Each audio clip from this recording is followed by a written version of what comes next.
बैठक झाली प्रमुख नेत्यांची आपल्यासह काय निर्णय झाला नक्की?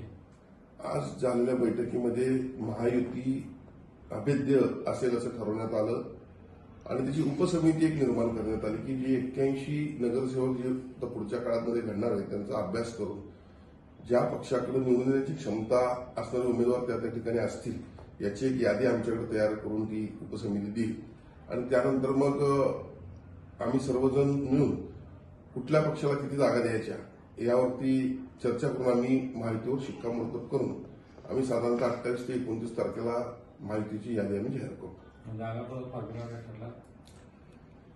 जागा वाटपाचा फॉर्म्युला म्हणजे निवडून येण्याची क्षमता हा त्यामधला प्रमुख क्रायटेरिया आहे आणि हे करत असताना कुठल्याही कार्यकर्त्यावर अन्याय होणे ही देखील दखल घेतली जाणार आहे. नाराजी बनपूर किंवा संभाव्य रोखण्यासाठी काय चर्चा नाही? बघा, आता महायुतीकडं इनकमिंग पण भरपूर झालेलं आहे.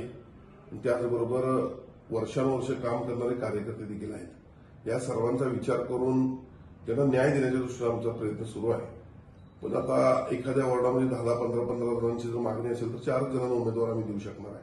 त्यामुळे इतरांची समजूत काढून त्यांना काही इतर ठिकाणी कमिट्या असतील, काही इतर माध्यमातून त्यांना न्याय देण्याची भूमिका असेल, या सगळ्या गोष्टी करून बंडखोरी कुठे होणार नाही याची काळजी घेतली जाईल.